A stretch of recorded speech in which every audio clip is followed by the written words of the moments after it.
Okay, welcome to Entri app. So ഇന്ന് നമ്മൾ discuss ചെയ്യാൻ പോകുന്നത് ഇന്ത്യൻ ഇക്കോണമി എന്നുള്ള ടോപ്പിക്കാണ്. അതിൽ തന്നെ ഇന്ത്യൻ ഇക്കോണമി സെറ്റ് എക്സാമിന് വേണ്ടിയിട്ടുള്ള ഇന്ത്യൻ ഇക്കോണമി എന്നുള്ള ടോപ്പിക്കിന്റെ പ്രീവിയസ് ക്വസ്റ്റ്യൻ പേപ്പറുകളുടെ ഒരു അനാലിസിസ് ആണ് നമ്മളോട് ചെയ്യാൻ ഉദ്ദേശിക്കുന്നത്. I hope all of you must be aware of what we are doing today. So will do this in multiple parts as you might have been intimated. ഒരു 3 പാർട്ടുകളായിട്ടാണ് നമ്മൾ important ആയിട്ടുള്ള previous questions discuss ചെയ്യുന്നത്. So today we'll have one sessions and we'll have a couple of more sessions also.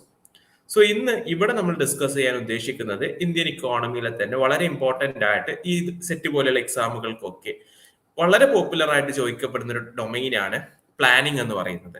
So will start with the idea of planning. പ്ലാനിങ്ങിൽ നിന്ന് ഏറ്റവും important ആയിട്ട് വന്നിട്ടുള്ള ക്വസ്റ്റ്യൻസ് നമ്മൾ ഡിസ്കസ് ചെയ്യും.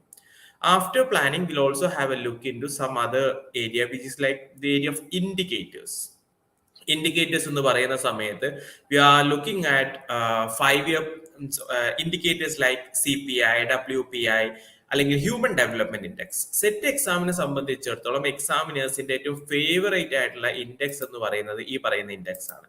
അപ്പൊ ഇതുപോലെയുള്ള ഇൻഡെക്സുകളും നമ്മൾ ഡിസ്കസ് ചെയ്യും. ഏത് രീതിയിലുള്ള ക്വസ്റ്റ്യൻസ് ആണ് നമ്മൾ പഠിക്കേണ്ടത് എന്നുള്ള രീതിയിലായിരിക്കും നമ്മൾ കവർ ചെയ്യുന്നത്.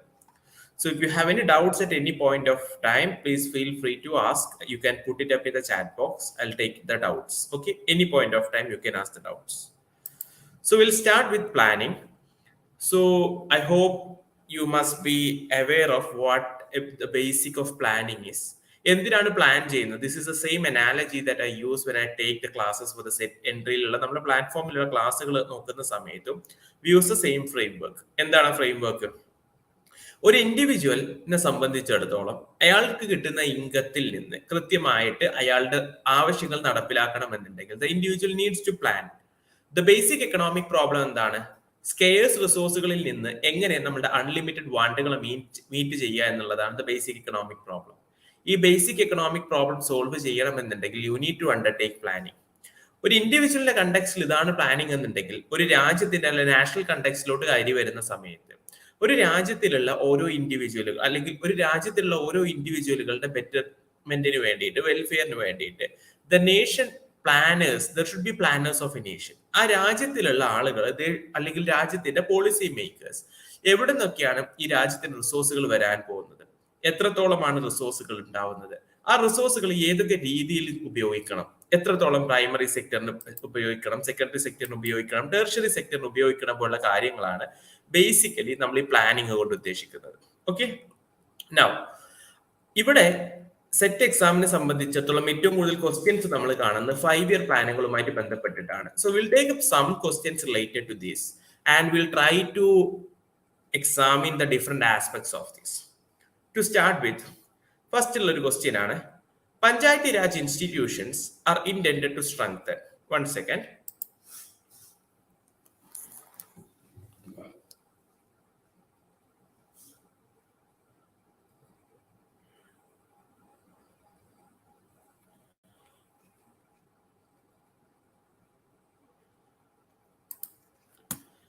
Okay, Panchayati Raj institutions. I think it would be better if you can put some message on the chat box so that I can understand it's audible, visible and all. Technical issues ഒന്നും ഇല്ലാന്ന് confirm ചെയ്യാൻ വേണ്ടിയിട്ടാണ്.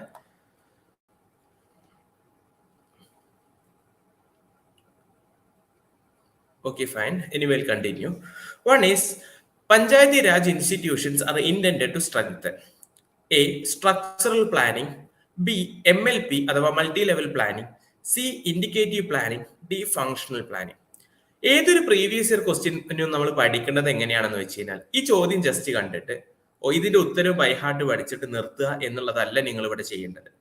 നിങ്ങൾ ചെയ്യേണ്ടത് എന്താണെന്ന് വെച്ച് കഴിഞ്ഞാൽ you should understand what this question is all about.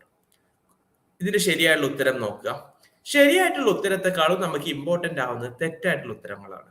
ബാക്കി ഒരു ഉത്തരം ശരിയായിരിക്കും, 3 ഓപ്ഷനുകൾ തെറ്റായിരിക്കും. എന്തുകൊണ്ടാണ് ഓപ്ഷനുകൾ തെറ്റാവുന്നത്, എന്താണ് ഓപ്ഷനുകൾ പറയുന്നത് എന്ന് മനസ്സിലാക്കാതെ നിങ്ങൾ അടുത്ത ക്വസ്റ്റ്യനിലോട്ട് പ്രൊസീഡ് ചെയ്യാനേ പാടില്ല എന്നുള്ളതാണ്. കാരണം ഇതുപോലെയുള്ള എക്സാമുകളുടെ ക്വസ്റ്റ്യൻ പേപ്പറുകൾ നിങ്ങൾ അനലൈസ് ചെയ്യുന്ന സമയത്ത് നിങ്ങൾ കാണുന്ന ട്രെൻഡ്, ഒരു വർഷത്തെ റോങ് ആൻസർ ആയിരിക്കും അടുത്ത വർഷത്തെ കറക്റ്റ് ആൻസർ. അപ്പൊ റോങ് ആൻസറുകളിൽ നിന്നുള്ള ക്വസ്റ്റ്യനുകൾ ഫ്രെയിം ചെയ്യുന്ന ഒരു ട്രെൻഡ് ഇവർക്ക് ഉള്ളത് കൊണ്ട് തന്നെ you should be very focused on that. To start with എന്താണ് പഞ്ചായത്തി രാജ് ഇൻസ്റ്റിറ്റ്യൂഷനുകൾ സ്ട്രെങ്തൻ ചെയ്യാൻ ഉദ്ദേശിക്കുന്നത്? Answer is option B, multi level planning. So എന്താണ് പഞ്ചായത്തി രാജ് ഇൻസ്റ്റിറ്റ്യൂഷൻസ്? ഇന്ത്യയിൽ 1992-93 പീരിയഡിൽ 73-ാമത്തെയും 74-ാമത്തെയും അമെന്റ്മെന്റുകളുടെ കോൺസ്റ്റിറ്റ്യൂഷണൽ അമെന്റ്മെന്റുകളുടെ റിസൾട്ട് ആയിട്ട് പവർ കിട്ടുന്ന അല്ലെങ്കിൽ കോൺസ്റ്റിറ്റ്യൂഷണൽ മാൻഡേറ്റ് കിട്ടുന്ന ബോഡികളാണ് ഈ പഞ്ചായത്തി രാജ് ഇൻസ്റ്റിറ്റ്യൂഷനുകൾ. ഇത് തന്നെ urban Panchayati Raj ഇൻസ്റ്റിറ്റ്യൂഷനുകളുണ്ട്, rural ഇൻസ്റ്റിറ്റ്യൂഷനുകളുണ്ട്. Rural ഇൻസ്റ്റിറ്റ്യൂഷനുകൾ എന്ന് പറയുന്ന സമയത്ത് ബേസിക്കലി നമ്മുടെ ഗ്രാമപഞ്ചായത്തുകളൊക്കെ ആവാം, അല്ലെങ്കിൽ ബ്ലോക്ക് പഞ്ചായത്തുകളൊക്കെ ആവാം. അർബൻ സ്പേസുകളിലോട്ട് നോക്കുന്ന സമയത്ത് അവിടെ ഉണ്ടാവുന്ന കോർപ്പറേഷനുകളും മുനിസിപ്പാലിറ്റികളും ഒക്കെ അതിന് എക്സാമ്പിളുകളാണ്. ഇതിന്റെ രണ്ടിന്റെ objective, it is to decentralise the very idea of planning, that is multi level planning. Initially നമ്മളുടെ പ്ലാനിങ് തുടങ്ങിയ സമയത്ത് കേന്ദ്ര ലെവലിൽ നമുക്കൊരു പ്ലാനിങ് കമ്മീഷൻ ഉണ്ടാവും. ആ പ്ലാനിങ് കമ്മീഷൻ പ്ലാനുകൾ ഡിസൈഡ് ചെയ്യും. എന്നിട്ട് ആ കാര്യങ്ങൾ നമ്മൾ ലോവർ ലെവലുകളിലോട്ട് സ്റ്റേറ്റുകളിലൊക്കെ ഇംപ്ലിമെന്റ് ചെയ്യുന്ന ഒരു സംവിധാനമായിരുന്നു ഉണ്ടായിരുന്നത്. But the best type of planning is A bottom up planning, decentralised planning. ഈ ടേമുകളൊക്കെ ഇമ്പോർട്ടന്റ് ആണ്. ഇതൊക്കെ ഈ മൾട്ടി ലെവൽ പ്ലാനിങ്ങിന് പകരം ചിലപ്പോൾ ഓപ്ഷനിൽ കിടക്കുന്നത് ഡീസെൻട്രലൈസ്ഡ് പ്ലാനിങ് എന്നാവാം, അല്ലെങ്കിൽ ബോട്ടം അപ്പ് പ്ലാനിങ് എന്നാവാം. These are all potential questions. അതുകൊണ്ടാണ് ഇത്രയും ഡീറ്റെയിൽ ആയിട്ട് ഞാൻ പറയുന്നത്. ബോട്ടം അപ്പ് പ്ലാനിങ്ങും ടോപ്പ് ഡൗൺ പ്ലാനിങ്ങും നമ്മൾ വ്യത്യാസം എന്താണെന്ന് വെച്ച് കഴിഞ്ഞാൽ, ഇപ്പൊ ഇന്ത്യയിൽ സെൻട്രൽ ഗവൺമെന്റ് ഉണ്ട്, സ്റ്റേറ്റ് ഗവൺമെന്റ് ഉണ്ട്, പഞ്ചായത്തി രാജ് ഇൻസ്റ്റിറ്റ്യൂഷനുകൾ ഉണ്ട്. സെൻട്രൽ ഗവൺമെന്റ് കുറച്ച് പോളിസികൾ ഉണ്ടാക്കിയിട്ട്, പ്ലാൻ ഉണ്ടാക്കിയിട്ട് അത് സ്റ്റേറ്റ് ഗവൺമെന്റിന്റെ അടുത്ത് ഇംപ്ലിമെന്റ് ചെയ്യാൻ പറഞ്ഞ് അത് തന്നെ ലോക്കൽ ഗവൺമെന്റിന്റെ അടുത്ത് ഇംപ്ലിമെന്റ് ചെയ്യാൻ പറയുകയാണെങ്കിൽ അതിനെയാണ് ടോപ്പ് ഡൗൺ പ്ലാനിങ് എന്ന് പറയുന്നത്. മുകളിൽ നിന്ന് താഴോട്ട് ഒഴുകുന്ന planning, top down. Bottom up planning എന്ന് പറഞ്ഞാൽ ഡിഫറെന്റ് ആണ്. ബോട്ടം അപ്പ് പ്ലാനിങ് എങ്ങനെയാണെന്ന് വെച്ച് കഴിഞ്ഞാൽ, instead of flowing from up to down, this will flow from bottom to up. Local self ഇൻസ്റ്റിറ്റ്യൂഷനുകളിൽ നിന്ന് അവരുടെ ഇൻപുട്ടുകൾ സ്വീകരിച്ച് അവരുടെ ലോക്കൽ പ്ലാൻ ഉണ്ടാക്കും. എന്നിട്ട് ഈ എല്ലാ ലോക്കൽ സെൽഫ് ഇൻസ്റ്റിറ്റ്യൂഷനുകളുടെയും ലോക്കൽ പ്ലാനുകൾ നോക്കിയിട്ട് സ്റ്റേറ്റ് ലെവൽ പ്ലാനുകൾ, പിന്നെ നാഷണൽ ലെവൽ പ്ലാനുകൾ. This is the idea of decentralised planning. Plan ചെയ്യാനുള്ള പല അധികാരങ്ങളും സ്റ്റേറ്റുകൾക്ക് കൊടുക്കുന്നത്, ഇതിനെ സ്റ്റേറ്റുകൾക്കും പഞ്ചായത്തി രാജ് ഇൻസ്റ്റിറ്റ്യൂഷനുകൾക്കും കൊടുക്കുന്ന ഡീസെൻട്രലൈസ്ഡ് പ്ലാനിങ്. അത് തന്നെയാണ് മൾട്ടി ലെവൽ പ്ലാനിങ് എന്ന് ഉദ്ദേശിക്കുന്നത്. മൾട്ടിപ്പിൾ ലെവലുകളിലാണ് നമ്മൾ പ്ലാൻ ചെയ്യുന്നത്. കേന്ദ്ര ലെവലിൽ മാത്രമല്ല, സ്റ്റേറ്റ് ലെവലിലും ലോക്കൽ സെൽഫ് ലെവലിലും പ്ലാൻ ചെയ്യുന്നത്. That's the very idea of multi level planning. പിന്നീട് സ്ട്രക്ചറൽ പ്ലാനിങ് ഉണ്ട്. സ്ട്രക്ചറൽ പ്ലാനിങ്ങിൽ നമ്മൾ നോക്കുന്നത് നമ്മളുടെ ഇക്കോണമിയുടെ വ്യത്യസ്തമായ സ്ട്രക്ചറുകളാണ്. ഇവിടെ നിങ്ങൾ മനസ്സിലാക്കേണ്ടത് വളരെ ഇമ്പോർട്ടന്റ് ആവുന്ന ഒരു ടേം എന്ന് പറയുന്നത്, please note it down, it is structural composition of GDP. What do you mean by a structural composition of GDP? Structural composition of GDP എന്നോട് ഉദ്ദേശിക്കുന്നത് നമ്മളുടെ GDP അല്ലെങ്കിൽ structural composition of an economy എന്നോട് ഉദ്ദേശിക്കുന്നത് നമ്മളുടെ GDPയുടെ എത്രത്തോളം ഓരോ സെക്ടറുകളിൽ നിന്നും വരുന്നു. പ്രൈമറി സെക്ടറിൽ നിന്ന് എത്രത്തോളം വരുന്നു, സെക്കൻഡറി സെക്ടറിൽ നിന്ന് എത്രത്തോളം വരുന്നു, ടെർഷ്യറി സെക്ടറിൽ എത്രത്തോളം വരുന്നു എന്നുള്ളതിനെയാണ് നമ്മൾ സ്ട്രക്ചറൽ കോമ്പോസിഷൻ കൊണ്ട് ഉദ്ദേശിക്കുന്നത്. ഇപ്പൊ സ്ട്രക്ചറൽ പ്ലാനിങ് എന്ന് പറഞ്ഞു കഴിഞ്ഞാൽ, ഈ സ്ട്രക്ചറിൽ പ്രൈമറിക്ക് എത്ര ഫണ്ട് കൊടുക്കണം, സെക്കൻഡറിക്ക് എത്ര ഫണ്ട് കൊടുക്കണം, ടെർഷ്യറിക്ക് എത്ര ഫണ്ട് കൊടുക്കണം എന്നുള്ള രീതിയിലുള്ള പ്ലാനിങ് ആണ് സ്ട്രക്ചറൽ പ്ലാനിങ് എന്ന് പറയുന്നത്. ഫണ്ട് കൊടുക്കുന്നത് മാത്രമല്ല, അതിന്റെ എൻഡ് ഗോളുകളും ഒബ്ജക്റ്റീവുകളും നമ്മളുടെ മനസ്സിലുണ്ടാവും. So this is the idea of structural planning. And also ഇവിടെയാണ് ലൂയിസ് പറയുന്ന സ്ട്രക്ചറൽ ചേഞ്ച് പോലെയുള്ള കൺസെപ്റ്റുകളും കയറി വരുന്നത്. സോ ഇവിടെ നമ്മൾ എന്ത് പഠിക്കുന്ന സമയത്തും ആ ഒരു പറയുന്ന മൊഡ്യൂളിന്റെ കണ്ടെക്സ്റ്റിൽ മാത്രം അത് അനലൈസ് ചെയ്യുക എന്നുള്ളതല്ല. You need to think in the context of other modules as well. ബാക്കിയുള്ള ആസ്പെക്റ്റുകളിൽ ഇത് എങ്ങനെ കണക്റ്റഡ് ആണ്, ഇതിൽ നിന്ന് അസോസിയേറ്റഡ് കൺസെപ്റ്റുകൾ എന്തെങ്കിലും ഉണ്ടോ, ആ രീതിയിൽ വേണം നമ്മൾ ഡിസ്കസ് ചെയ്യാൻ. നൗ അടുത്തതായിട്ട് വളരെ ഇമ്പോർട്ടന്റ് ആയിട്ട് വരുന്ന ഒരു ഓപ്ഷനാണ് ഇൻഡിക്കേറ്റീവ് പ്ലാനിങ്. ഇതും സെറ്റിന്റെ വളരെ ഫ്രീക്വന്റ് ആയ ഒരു ക്വസ്റ്റ്യൻ ആണ്. സോ ഇൻഡിക്കേറ്റീവ് പ്ലാനിങ് മനസ്സിലാക്കണമെന്നുണ്ടെങ്കിൽ I will explain what exhaustive planning is. Exhaustive planning എന്ന് വെച്ച് കഴിഞ്ഞാൽ ഒരു ഇക്കോണമിയിലുള്ള എല്ലാ കാര്യങ്ങളും, ഉപ്പ് തൊട്ട് കർപ്പൂരം വരെയുള്ള കാര്യങ്ങളുടെ പ്ലാനിങ് ആണ്. എല്ലാ കാര്യങ്ങളും ഈ എക്കോണമിയിൽ എന്തൊക്കെ പ്രൊഡ്യൂസ് ചെയ്യണം, എവിടേക്ക് പ്രൊഡ്യൂസ് ചെയ്യണം, ആരൊക്കെ പ്രൊഡ്യൂസ് ചെയ്യണം, ആരൊക്കെ എന്തൊക്കെ ജോലി ചെയ്യണം എന്ന് വരെ നമ്മൾ തീരുമാനിക്കുന്ന ഒരു ടൈപ്പ് ഓഫ് പ്ലാനിങ്ങിനെയാണ് എക്സോസ്റ്റീവ് പ്ലാനിങ്. ഇൻഡിക്കേറ്റീവ് അല്ല, exhaustive planning. Every minute detail is planned for. എന്നാൽ അതിന് വിപരീതമായുള്ള ഒരു കൺസെപ്റ്റ് ആണ് ഇൻഡിക്കേറ്റീവ് പ്ലാനിങ് എന്ന് പറയുന്നത്. പ്ലാനേഴ്സ് എന്ത് ചെയ്യുന്നു വെച്ച് കഴിഞ്ഞാൽ ഏറ്റവും ഇമ്പോർട്ടന്റ് ആയുള്ള കാര്യങ്ങൾ മാത്രം പ്ലാൻ ചെയ്യും. ബാക്കി കാര്യങ്ങൾ അവർ മാർക്കറ്റിനോട്ട് വിട്ടുകൊടുക്കും. You give indications for the market and the market deciding for the remaining things. This is the idea of indicative planning. ഇന്ത്യയിൽ ഇൻഡിക്കേറ്റീവ് പ്ലാനിങ് എന്നുള്ള ഒരു ഐഡിയ ആണ് നമ്മൾ ഇൻഡിപെൻഡൻസിന്റെ അന്ന് തൊട്ട് തന്നെ തുടരുന്നത്. എങ്കിൽ പോലും വളരെ ഈ PSCD അല്ലെങ്കിൽ സെറ്റ് നെറ്റ് പോലെയുള്ള എക്സാമുകൾക്ക് ഫേവറേറ്റ് ക്വസ്റ്റ്യനുകളിൽ ഒന്നാണ് ഏത് 5 ഇയർ പ്ലാൻ തൊട്ടാണ് ഇൻഡിക്കേറ്റീവ് പ്ലാൻ നടപ്പിലാക്കപ്പെടുന്നത്? യഥാർത്ഥത്തിൽ ഇൻഡിപെൻഡൻസിന്റെ അന്ന് തൊട്ട് തന്നെ നമ്മൾ ഉപയോഗിക്കുന്നത് ഇൻഡിക്കേറ്റീവ് പ്ലാനിങ്ങിന്റെ ഫ്രെയിംവർക്ക് ആണ് എന്നുണ്ടെങ്കിൽ പോലും ഇതിനെ കുറേ കൂടി സ്ട്രക്ചേർഡ് ആയിട്ട്, അല്ലെങ്കിൽ ഇൻഡിക്കേറ്റീവ് പ്ലാനിങ് എന്ന് പറയുന്ന പേര് ആദ്യമായിട്ട് ഉപയോഗിക്കുന്നത് 8ാമത്തെ 5 ഇയർ പ്ലാനിലാണ്. The 8th 5 year plan. Be very clear cut on that. It's a clear question. ഇപ്പൊ മൾട്ടി ലെവൽ പ്ലാനിങ് എന്താണ്, സ്ട്രക്ചറൽ പ്ലാനിങ് എന്താണ്, പോയ കാര്യങ്ങൾ അവിടെ കൊടുത്തിട്ടുണ്ട്. We have already discuss that. Now അടുത്തതായിട്ടുള്ള ഒരു ക്വസ്റ്റ്യൻ നമുക്ക് ഐഡന്റിഫൈ ചെയ്യാം. Identify the production process given by Brahmananda. ബ്രഹ്മാനന്ദയുടെ മോഡൽ അഥവാ വക്കീൽ ബ്രഹ്മാനന്ദയുടെ വേജ് ഗുഡ്സ് എന്ന് പറയുന്ന മോഡലിൽ പറയുന്ന പ്രൊഡക്ഷൻ പ്രോസസ് എന്താണ്? The model that is given by Vakil and Brahmananda is called as wage goods model. That's a very potential question. അല്ലെങ്കിൽ the wage goods model was given by Vakil and Brahmananda. That's a very potential question. ഇതിന്റെ ഓപ്ഷനുകൾ നമ്മൾ നോക്കുന്ന സമയത്ത് option A നോക്ക്. Wage goods to disposable income to labour income wage goods. അതായത് wage goods increase ചെയ്യുന്നതിന്റെ result ആയിട്ട് ആളുകളുടെ വരുമാനം, ഡിസ്പോസിബിൾ ഇൻകം കൂടുന്നു, ലേബർ എംപ്ലോയ്മെന്റ് കൂടുന്നു, വീണ്ടും വേജ് ഗുഡ്സ് കൂടുന്നു. രണ്ടാമത് പറയുന്നത് വേജ് ഗുഡ്സ് പ്രൊഡക്ഷൻ ഇൻക്രീസ് ചെയ്യുന്നതിന്റെ റിസൾട്ട് ആയിട്ട് GDP കൂടുന്നു, ഫോറിൻ ട്രേഡ് കൂടുന്നു, wage goods production again increases. പിന്നീട് മൂന്നാമത്തെ നോക്കിയേ, വേജ് ഗുഡ്സ് പ്രൊഡക്ഷൻ ഇൻക്രീസ് ചെയ്യുന്നതിന്റെ റിസൾട്ട് ആയിട്ട് എംപ്ലോയ്മെന്റ് കൂടുന്നു. ആ എംപ്ലോയ്മെന്റിന്റെ റിസൾട്ട് ആയിട്ട് there will be like capital ഗുഡ്സിന്റെ പ്രൊഡക്ഷൻ ഇൻക്രീസ് ചെയ്യുന്നു, പിന്നെ വേജ് ഗുഡ്സ് വീണ്ടും പ്രൊഡ്യൂസ് ചെയ്യുന്നു. അല്ലെങ്കിൽ ഓപ്ഷൻ ഡി പറയുന്നത് എന്താ? വേജ് ഗുഡ്സ് പ്രൊഡക്ഷൻ ഇൻക്രീസ് ചെയ്യുന്നതിന്റെ റിസൾട്ട് ആയിട്ട് സേവിങ്സ് ഇൻക്രീസ് ചെയ്യുന്നു, ഇൻവെസ്റ്റ്മെന്റ് ഇൻക്രീസ് ചെയ്യുന്നു, വേജ് ഗുഡ്സ് വീണ്ടും പ്രൊഡ്യൂസ് ചെയ്യപ്പെടുന്നു. ഇതിൽ ഏതാണ് ബ്രഹ്മാനന്ദ പറയുന്ന കൃത്യമായുള്ള മോഡൽ എന്ന് വെച്ചാൽ ഓപ്ഷൻ നമ്പർ സി ആണ്. എന്താണ് ഈ വക്കീൽ ബ്രഹ്മാനന്ദ മോഡലിന്റെ ബേസിക് ഐഡിയ എന്ന് വെച്ച് കഴിഞ്ഞാല് അവർ ഇക്കോണമിയുള്ള ഗുഡ്സിനെ 2 ടൈപ്പ് ഗുഡ്സ് ആയിട്ട് ക്ലാസിഫൈ ചെയ്യുന്നു, wage goods and non wage goods. ഇപ്പൊ വേജ് ഗുഡ്സ് എന്ന് വെച്ച് കഴിഞ്ഞാല് the things like food, clothing, shelter, these type of things, the basic things.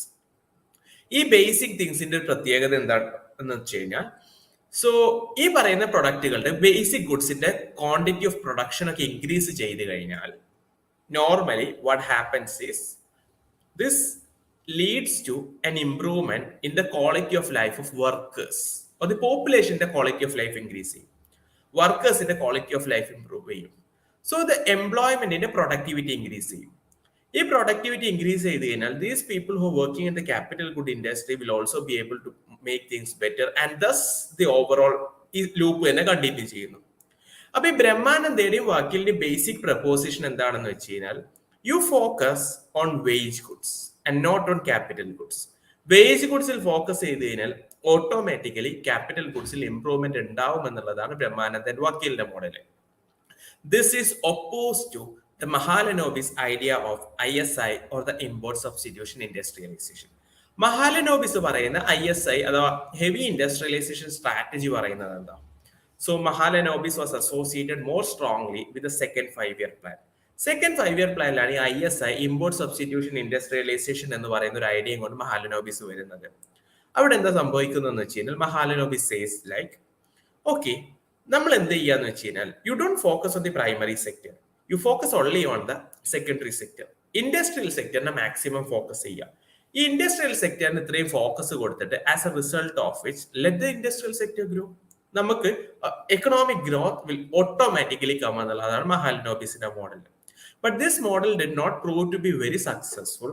അതിന്റെ റിസൾട്ട് ആയിട്ടാണ് വാട്ട് ഹാപ്പൻ, ഈ third 5-year പ്ലാനിന് ശേഷം there were many problems and we had to go for a plan holiday and all. So ആ ഒരു ക്രിറ്റിസിസത്തിൽ നിന്നാണ് Brahmananda and വക്കീൽ ഈ പർട്ടിക്കുലർ വേജ് ഗുഡ് മോഡൽ കൊണ്ടുവരുന്നത്. സോ നമ്മളുടെ പ്ലാനുകൾ നോക്കിക്കഴിഞ്ഞാൽ നമ്മുടെ 4th 5-year പ്ലാൻ ആണ് ഏറ്റവും കൂടുതൽ ബ്രഹ്മാനന്ദ വക്കീൽ മോഡലിനുമായിട്ട് ചേർന്ന് നിൽക്കുന്ന plan. That could also be A very potential question. Now these are the basic idea and also ഇവിടെ ടേം ഉപയോഗിക്കുന്നുണ്ട്, ഡിസ്പോസിബിൾ ഇൻകം എന്ന് പറയുന്ന ഒരു ടേം ഉപയോഗിക്കുന്നുണ്ട്.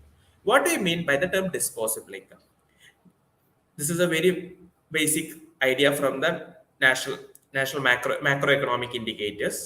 To start with, ഒരു personal ഇൻകത്തിൽ നിന്ന് you reduce what is referred to as tax payment and the non-tax payment and you get disposable income. ഒരു ഇൻഡിവിജ്വലിന്റെ പെർസ്പെക്റ്റീവിലൂടെ നോക്കുകയാണെന്നുണ്ടെങ്കിൽ എന്റെ ശമ്പളം ഒരു 10,000 രൂപയാണ്, അതിൽ നിന്ന് ഞാൻ കൊടുക്കുന്ന ടാക്സ് പോലെയുള്ള ടാക്സ് പേയ്മെന്റുകളും നോൺ ടാക്സ് പേയ്മെന്റുകളും ഞാൻ റെഡ്യൂസ് ചെയ്ത് കഴിഞ്ഞാൽ പിന്നീട് ബാക്കിയാവുന്നത് എന്താണ്? അതാണ് ഡിസ്പോസിബിൾ ഇൻകം എന്ന് പറയുന്നത്. ഓക്കെ, നെക്സ്റ്റ് നമുക്ക് നോക്കാം. Which of the following 5-year plan targeted the twin objectives of removal of poverty and economic self-reliance? What does that mean? So ഓരോ 5-year പ്ലാനുകൾക്കും ഓരോ ഒബ്ജക്റ്റീവുകൾ ഉണ്ടായിരുന്നു. പക്ഷെ നമ്മുടെ 5-year പ്ലാനുകൾക്ക് നോക്കിക്കഴിഞ്ഞാൽ അതിന് 6 ഗോളുകളായിരുന്നു ഉണ്ടായിരുന്നത്. അത് വളരെ ജനറിക് ആയിട്ടുള്ള 6 ഗോളുകളാണ്. ഗോളുകൾ അവിടുന്ന് മാറുന്നൊന്നുമില്ല. ആ ഗോൾസ് എന്തൊക്കെയായിരുന്നു? Growth, modernisation, self reliance, poverty alleviation, employment generation and 5 I said this one more, equity. 6 കാര്യങ്ങളാണ് ഉണ്ടായത്. Equity, poverty alleviation, employment generation, modernisation, self reliance, growth. അപ്പൊ 5-year പ്ലാനിന്റെ ഗോളുകൾ എന്താണെന്ന് ചോദിച്ചു കഴിഞ്ഞാൽ ഈ പറയുന്ന 6 അല്ലാതെ നിങ്ങളുടെ കയ്യിൽ നിന്ന് ഇടുക എന്നുള്ളതല്ല. പക്ഷെ ഓരോ 5-year പ്ലാനും വരുന്ന സമയത്ത് ഒബ്ജക്റ്റീവുകൾ മാറിക്കൊണ്ടേ വരും. ഇപ്പൊ റിമൂവൽ ഓഫ് പോവർട്ടി എന്ന് പറയുന്നതും progressive achievement of self Reliance എന്ന് പറയുന്ന പല 5-year പ്ലാനുകളുടെയും ഒബ്ജക്റ്റീവ് ആയിരുന്നു എന്നുണ്ടെങ്കിൽ പോലും കൃത്യമായിട്ട് ഒരു സിംഗിൾ 5-year പ്ലാനിന്റെ ഒബ്ജക്റ്റീവായിട്ട് ഇത് കയറി വരുന്നത് 5th 5-year പ്ലാനിലാണ് എത്തി. Option answer is option D, 5th 5-year plan. So understanding this is not very difficult. 5th 5-year പ്ലാനിന്റെ ടൈം പീരിയഡ് എന്താണ്? ഇന്ത്യയിൽ അന്നുണ്ടായിരുന്ന രാഷ്ട്രീയമായിട്ടുള്ള പശ്ചാത്തലം. ഈ 1974 ഇന്ദിരാഗാന്ധി പ്രൈം മിനിസ്റ്റർ ആയിട്ട് വരുന്ന സമയത്ത് സ്ലോഗൻ തന്നെ Indira Gandhi put forward is the idea of garibi Hatao. Okay, garibi Hatao എന്ന് പറഞ്ഞു കഴിഞ്ഞാൽ എന്താ? Removal of poverty. അതുപോലെ തന്നെ മുമ്പുള്ള പ്ലാനുകളിൽ പറഞ്ഞിട്ടുള്ള സെൽഫ് റിലയൻസ് എന്നുള്ള അജണ്ടയെ ഒന്നുകൂടി സ്ട്രെങ്തൻ ചെയ്യുന്നത് കൂടി നമുക്കിവിടെ കാണാൻ പറ്റും. So basically here the framework speaks about all these things like self-reliance promotion and poverty alleviation, poverty removal. So option D, 5th 5-year plan എന്നുള്ളതാണ് ഇവിടുത്തെ ആൻസർ എന്ന് പറയുന്നത്. Okay, now this is a match the following question. So ഏതൊക്കെ രീതിയിലാണ് questions ചോദിക്കുക എന്നുള്ളത് subject കണ്ടെക്സ്റ്റിൽ മാത്രമല്ല framework കണ്ടെക്സ്റ്റിൽ നിങ്ങൾക്ക് മനസ്സിലാക്കണം. 1 word ക്വസ്റ്റ്യനുകൾ ഉണ്ടാവാം, മാച്ച് ദ ഫോളോയിങ് ക്വസ്റ്റ്യനുകൾ ഉണ്ടാവാം, അസേർഷൻ റീസൺ ടൈപ്പ് ഓഫ് ക്വസ്റ്റ്യനുകൾ ഉണ്ടാവാം. എല്ലാ ടൈപ്പ് ക്വസ്റ്റ്യനുകളും എങ്ങനെയാണ് എന്ന് നിങ്ങളുടെ മനസ്സിൽ റെഡിമെയ്ഡ് സ്ട്രക്ചറുകൾ ഉണ്ട് എന്നുണ്ടെങ്കിൽ നിങ്ങൾക്ക് എക്സാമിനോട് കയറുന്ന സമയത്ത് പിന്നെ ഈ സ്ട്രക്ചറിനെ പറ്റി ആലോചിച്ചിട്ട് നിങ്ങൾ സമയം കളയേണ്ടെന്ന് ആവശ്യമില്ല. ഒരു അസേർഷൻ റീസൺ ക്വസ്റ്റ്യൻ കണ്ടു കഴിഞ്ഞാൽ നോർമലി അവിടെയാണ് പൊതുവെ കാൻഡിഡേറ്റ്സിന് സമയം കുറച്ചധികം ചിലവാകാറുള്ളത്. ഇപ്പൊ നിങ്ങൾക്ക് എന്ത് ചെയ്യാൻ പറ്റും? This is an assertion reason question, എന്താണ് ഞാൻ ചെയ്യാൻ പോകുന്നത്, എന്താണ് ഓരോ ഓപ്ഷൻ ABCD എന്ന് എനിക്ക് ഡിഫോൾട്ട് അറിയാമെന്നുണ്ടെങ്കിൽ things are very much easy. അതുപോലെ തന്നെ ഓരോ എക്സാമിനും മാച്ച് ദ ഫോളോയിങ് ക്വസ്റ്റ്യൻസ് ചോദിക്കുന്നത് വ്യത്യസ്തമായ രീതികളിലാണ്. ഇപ്പൊ സെറ്റിന്റെ ഒരു പാറ്റേൺ ഇതാണ്. 2 ലിസ്റ്റുകൾ കൊടുത്തിട്ട് അതിനെ മാച്ച് ചെയ്യുന്ന 4 ഓപ്ഷനുകൾ ഉണ്ടാവും. അപ്പൊ ഈ ഒരു പാറ്റേൺ നിങ്ങൾ വളരെ ഫെമിലിയർ ആണ് എന്നുണ്ടെങ്കിൽ things are very easy for you. To start with list എയിൽ കൊടുത്തിട്ടുള്ളത് you have ISI, Indian Statistical Institute. Option അതിൽ തന്നെ ബി ഉണ്ട്, expenditure tax reforms people's plan. List 2 4 ഇൻഡിവിജ്വൽസിന്റെ പേര് കൊടുത്തിട്ടുണ്ട്. MN Roy, Raja Chelliah, PC Mahalanobis, Nicholas Kaldor. ഇപ്പൊ നമ്മൾ ചെയ്യേണ്ടത് ഈ ലെഫ്റ്റിലുള്ള കാര്യങ്ങൾ അത് ഏത് ഇൻഡിവിജ്വലുമായിട്ട് അസോസിയേറ്റഡ് ആണ് എന്നുള്ളത് നോക്കിയിട്ട് we have to match it. That's what we are suppose to do. So option A പറയുന്നത് എന്താ? ISI, Indian Statistical Institute. Indian Statistical Institute was formed in 1959 by Prashant Chandra Mahalanobis. So A is to be matched with 3. ഇപ്പൊ ഈ 3യുമായിട്ട് match ചെയ്യുന്ന 2 ഓപ്ഷനുകളാണ് ഉള്ളത്. One is B and the other one is C. ISI is to be matched with PC Mahalanobis. അടുത്തതായിട്ട് നമ്മൾ നോക്കുന്നത് expenditure ടാക്സും tax റിഫോമുകളും പൊതുവെ ആളുകൾക്ക് കുറച്ച് ബുദ്ധിമുട്ടുള്ളതായിരിക്കാം. Then will go for the easier stuff. അടുത്തതിൽ ഏറ്റവും എളുപ്പമുള്ള കാര്യം എന്താ? Option D, people's plan. ആരാണ് പീപ്പിൾസ് പ്ലാൻ മുന്നോട്ട് വെക്കുന്നത്? Very simple, MN Roy. Option D 1 ആണ്. അപ്പൊ A3യും D1 വരുന്ന കോമ്പിനേഷൻ ഏതാ? Option C. അപ്പോഴേക്കും നമ്മൾ ഉത്തരത്തി. പീപ്പിൾസ് പ്ലാനും അതുപോലെ തന്നെ ISI മാത്രം അറിയാമെന്നുണ്ടെങ്കിൽ നമ്മൾ ഉത്തരത്തിലെത്തി. പിന്നെ ടൈം ഉണ്ടെങ്കിൽ ഒന്ന് ക്രോസ് ചെക്ക് ചെയ്യാം, പക്ഷെ അതിന്റെ ആവശ്യമൊന്നുമില്ല. But the basic idea is if you have time you can cross check. പക്ഷെ ഇങ്ങനെ നോക്കിയിട്ട് 2 ശരിയാണ് എന്ന് മനസ്സിലാക്കുന്ന സമയത്ത് തന്നെ if you can get it your answer, you're saving a substantial amount of time. So option B പറയുന്നത് expenditure tax. Expenditure tax was an idea that was put forward by Nicholas Calder. Kaldor പറയുന്നത് ലോകത്തിലൊക്കെ you are trying to tax income, direct ടാക്സുകളെ പറ്റിയാണ് പറയുന്നത്. Income tax എന്നാണ് പറഞ്ഞുകൊണ്ടിരിക്കുന്നത്. But what I personally believe is rather than having, ഞാൻ പറഞ്ഞതല്ല Kaldor പറയുന്നതാണ്, Rather than having something like income tax, expenditure tax would be a better indicator. ഒരാളുടെ വരുമാനത്തിന് tax ചെയ്യുന്നതിന് പകരം അയാൾ എത്ര സ്പെൻഡ് ചെയ്യുന്നുണ്ട് എന്ന് നോക്കിയിട്ട് ഡയറക്റ്റ് ടാക്സ് ചാർജ് ചെയ്യുക എന്നുള്ളതാണ്. We are not speaking about indirect taxes. അപ്പൊ നിങ്ങൾക്ക് അതായത് why did I say this very particularly എന്ന് പറഞ്ഞു കഴിഞ്ഞാൽ അപ്പൊ ആളുകൾ ചിന്തിക്കും, അല്ല ഇൻഡയറക്ട് ടാക്സ് ഇപ്പോ സ്പെൻഡ് ചെയ്യുന്നതിന്റെ മുകളിൽ നമ്മൾ GST പോലുള്ള ടാക്സുകൾ ചുമത്തുന്നില്ലേ എന്ന് ചോദിക്കും. കാലണ്ടർ അതിനെ പറ്റിയല്ല പറയുന്നത്. Kaldor is speaking specifically about direct taxes. Income tax ഒഴിവാക്കിയിട്ട് income tax charge, expenditure tax എന്ന് പറയുന്ന ഒരു എക്സ്പെൻഡിച്ചർ ടാക്സ് ചാർജ് ചെയ്യുക. അതിന് പുറമെ GST പോലെയുള്ള ഇൻഡയറക്ട് ടാക്സുകൾ വേറെയും ഉണ്ടാവും എന്നുള്ളതാണ് ഐഡിയ. ഇനി ഓപ്ഷൻ സി എന്താ? Tax reforms. Tax reforms are associated with Raja Chelliah. Raja ചെല്ലയ്യാണ് ലൈക് ടാക്സ് റിഫോമുകളും ടാക്സ് റാഷണലൈസേഷനുമായിട്ട് അസോസിയേറ്റ് ചെയ്യുന്ന കമ്മിറ്റിയുടെ ഹെഡായിരുന്നു Chelliah. Chelliah committees associated with tax reforms. The objective mandate of this committee basically was to do things like എങ്ങനെയാണ് ഇന്ത്യയിലുള്ള ഓപ്റ്റിമം റേറ്റ് ഓഫ് ടാക്സേഷൻ എത്രത്തോളമാണ്. ഈ ലാഫർ കർവ് നമ്മൾ പറയുന്നുണ്ട്. ലാഫർ കർവ് ഇന്ത്യൻ കണ്ടക്സ്റ്റിൽ ആപ്ലിക്കബിൾ ആണെങ്കിൽ അതിന്റെ ഓപ്റ്റിമം പോയിന്റ് എത്ര, എങ്ങനെ ടാക്സ് റവന്യൂ റാഷണലൈസ് ചെയ്യാൻ പോലുള്ള കാര്യങ്ങളായിരുന്നു ചെല്ലയ്യ കമ്മീഷൻ നോക്കിക്കൊണ്ടിരുന്നത്. So the answer is option C. Now അടുത്തായിട്ട് നമ്മൾ നോക്കുന്നത് the slogan Garibi Hatao was given by which 5-year plan? Garibi Hatao, removal of poverty, was given by which 5-year plan? Option A is first 5-year plan, option B is third 5-year plan, option C is fourth 5-year plan, option D is fifth 5-year plan. Answer to this question is option D, fifth 5-year plan. ചില മെറ്റീരിയലുകളോ ബുക്കുകളോ നിങ്ങൾ വായിക്കുന്ന സമയത്ത് ഗരീബി ഹട്ടാവോ എന്ന് പറയുന്ന ഒരു സ്ലോഗനെ fourth 5-year പ്ലാനുമായിട്ട് associate ചെയ്ത് കാണാറുണ്ട് എന്നുണ്ടെങ്കിൽ പോലും ഒഫീഷ്യലി ഈ ടേം ഉപയോഗിക്കുന്നത് ഫിഫ്ത്ത് 5-year പ്ലാനിലാണ്. So the answer to this question is option D, fifth 5-year plan. എവിടെയെങ്കിലും ഫോർത്ത് എന്ന് കണ്ടു കഴിഞ്ഞാലും കൺഫ്യൂസ്ഡ് ആവാതിരിക്കാൻ വേണ്ടിയിട്ടാണ് ഞാനിത് പറഞ്ഞത്. Now let's have a look at Niti Aayog. Niti Aayog's activities can be divided into main heads except. So what is this Niti Aayog? ഇന്ത്യയിൽ 1951 5-year planning അഥവാ പഞ്ചവത്സര പദ്ധതികൾ എന്ന് പറയുന്ന ഒരു ഐഡിയ നമ്മൾ സ്റ്റാർട്ട് ചെയ്യുന്നു.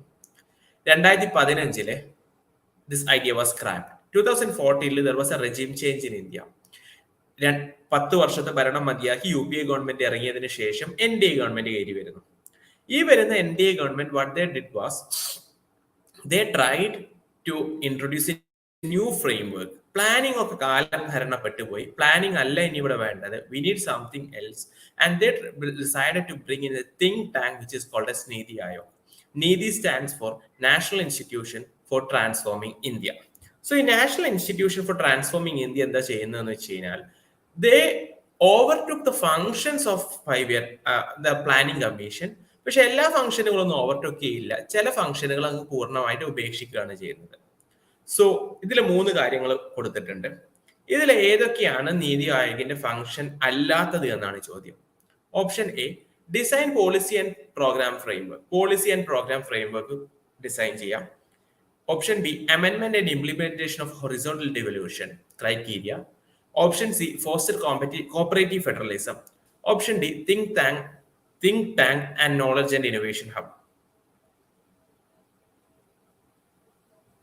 So the answer is option C. I'm sorry, not option C. Option B, amendment and implementation of horizontal devolution criteria. പോളിസികൾ ഡിസൈൻ ചെയ്യുക, അതുപോലെ തന്നെ പ്രോഗ്രാം ഫ്രെയിംവർക്ക് ക്രിയേറ്റ് ചെയ്യുക എന്നുള്ള നീതി ആയോഗിന്റെ വളരെ എക്സ്പ്ലിസിറ്റ് ആയുള്ള ഒരു ഒബ്ജക്റ്റീവാണ്. കോപ്പറേറ്റീവ് ഫെഡറലിസം എന്ന് പറയുന്നത് അവരുടെ വളരെ എക്സ്പ്ലിസിറ്റ് ആയുള്ള ഒരു ഒബ്ജക്റ്റീവാണ്. അതുപോലെ തന്നെ പുതിയ കാര്യങ്ങൾക്ക് വേണ്ടി അപ്ഡേറ്റ് ചെയ്യുക, think tank and knowledge creation, ഇതൊക്കെയും നീതി ആയോഗിന്റെ ഒബ്ജക്റ്റീവാണ്. പക്ഷേ ഈ ഹൊറിസോണ്ടൽ ഡിവല്യൂഷൻ എന്നും വെർട്ടിക്കൽ ഡിവല്യൂഷൻ എന്നും പറയുന്നത് നീതി ആയോഗിന്റെ ഒബ്ജക്റ്റീവുകളല്ല, ഫിനാൻസ് കമ്മീഷന്റെ ഒബ്ജക്റ്റീവുകളാണ്. എന്താണ് ഈ ഹൊറിസോണ്ടൽ ഡിവല്യൂഷൻ, വെർട്ടിക്കൽ ഡിവല്യൂഷൻ എന്നൊക്കെ ഉദ്ദേശിക്കുന്നത്? സോ ബേസിക്കലി കേന്ദ്ര സർക്കാരിന് കിട്ടുന്ന ടാക്സ് റവന്യൂവിനെ നമ്മൾ ഡിവിസിബിൾ പൂൾ എന്നാണ് വിളിക്കുക. അത് ടാക്സ് റവന്യൂവിന്റെ ഒരു പെർട്ടിക്കുലർ പോർഷൻ സംസ്ഥാനങ്ങൾക്ക് കൊടുക്കണം. ബിക്കോസ് കേന്ദ്ര സർക്കാരിന് നോക്കിക്കഴിഞ്ഞാൽ അവർക്ക് ഇൻകം ടാക്സ് പോലെയുള്ള ടാക്സുകൾ ചാർജ് ചെയ്യാനുള്ള അധികാരമുണ്ട്. സ്റ്റേറ്റുകൾക്ക് ടാക്സേഷൻ പവേഴ്സ് വളരെ കുറവാണ്. So you have to divide. കേന്ദ്ര സർക്കാരിന് കിട്ടുന്ന ടാക്സിനെ നമ്മൾ എന്ത് ചെയ്യണം? സ്റ്റേറ്റുകൾക്ക് ഡിവൈഡ് ചെയ്ത് കൊടുക്കണം. ആ ഡിവൈഡ് ചെയ്യേണ്ട പോർഷനെയാണ് നമ്മൾ ഡിവിസിബിൾ പൂൾ എന്ന് പറയുന്നത്. അപ്പൊ കേന്ദ്ര സർക്കാരിന്റെ ടാക്സിൽ നിന്ന് എത്രത്തോളം സ്റ്റേറ്റുകൾക്ക് കൊടുക്കണം എന്നുള്ളതിനെയാണ് നമ്മൾ അങ്ങനെ കേന്ദ്രത്തിൽ നിന്ന് സ്റ്റേറ്റിലോട്ട് എത്രത്തോളം കൊടുക്കണം എന്നുള്ളതിനെ വേർട്ടിക്കൽ ഡെവല്യൂഷൻ എന്ന് പറയുന്നത്. വേർട്ടിക്കൽ എന്ന് പറയാനുള്ള കാരണം എന്താ? ഡിഫറെന്റ് ലെവൽ, സെൻട്രൽ ഒരു സ്റ്റേറ്റുകൾ നോക്കി ഡിഫറെന്റ് ലെവലുകളിൽ കിടക്കുന്ന ഓർഗനൈസേഷനുകൾ ആയതുകൊണ്ടാണ് നമ്മൾ ഇതിനെ വേർട്ടിക്കൽ പൂൾ എന്ന് പറയുന്നത്. എന്നാൽ അതേസമയം ഹൊറിസോണ്ടൽ ഡെവല്യൂഷൻ എന്ന് പറഞ്ഞു കഴിഞ്ഞാൽ ഓരോ സ്റ്റേറ്റുകൾക്കും എത്ര കൊടുക്കണം, കേരളത്തിന് എത്ര കൊടുക്കണം, തമിഴ്നാടിന് എത്ര കൊടുക്കണം, ബംഗാളിന് എത്ര കൊടുക്കണം, അതാണ് ഹൊറിസോണ്ടൽ ഡെവല്യൂഷൻ എന്ന് പറഞ്ഞുകൊണ്ട് ഉദ്ദേശിക്കുന്നത്. ഹൊറിസോണ്ടൽ ഡെവല്യൂഷനുള്ള ക്രൈറ്റീരിയ ഫോം ചെയ്യുന്നത് it's not NITI Aayog, instead it is the finance commission. Now ഈ ഒരു ഇമേജ് നിങ്ങൾ നോക്കിക്കഴിഞ്ഞാൽ നീതി ആയോഗിന്റെ ഏറ്റവും ഇമ്പോർട്ടന്റ് ആയിട്ടുള്ള 4 കാര്യങ്ങളാണ് പറയുന്നത്. അതിൽ 3 നമ്മൾ നേരത്തെ ഉള്ള ഓപ്ഷനുകളിൽ കണ്ടു, ഒന്ന് നമ്മൾ കാണാൻ പറ്റിയില്ല. ഏതാ? ഈ മുകളിൽ പറയുന്ന മോണിറ്ററിംഗ് ആൻഡ് ഇവാലുവേഷൻ എന്ന് പറയുന്നത്.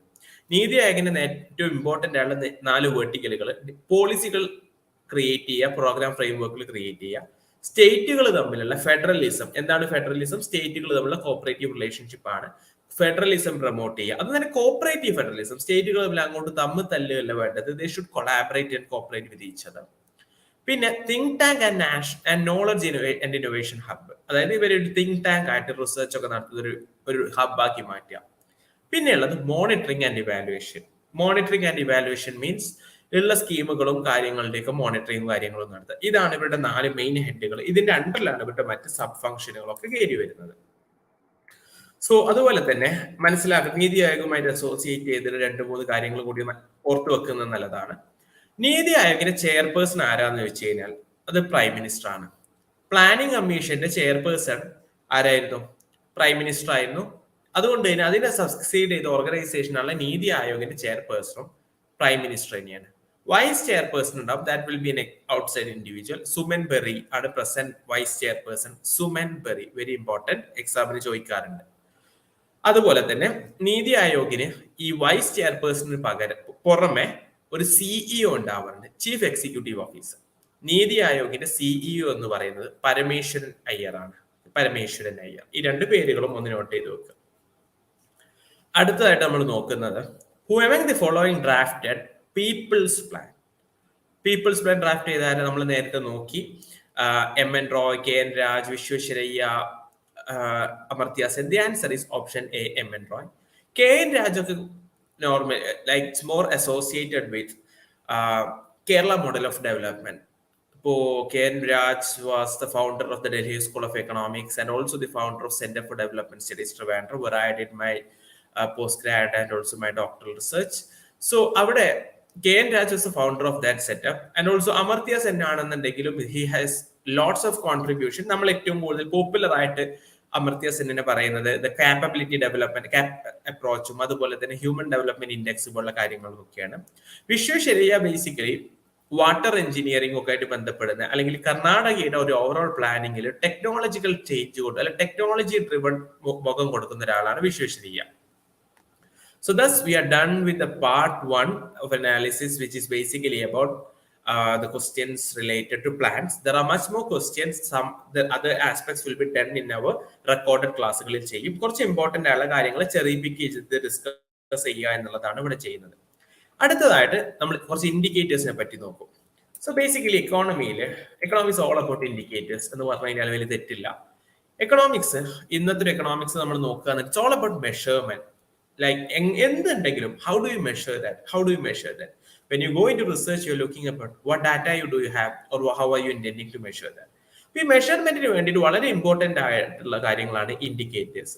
ഇവിടെ നമ്മൾ ഡിസ്കസ് ചെയ്യുന്നത് ഡെവലപ്മെന്റൽ അഥവാ മാക്രോ എക്കണോമിക് ഇൻഡിക്കേറ്റേഴ്സിനെ പറ്റിയാണ് ഡിസ്കസ് ചെയ്യുന്നത്, because that's a very frequent area of questioning for your examination.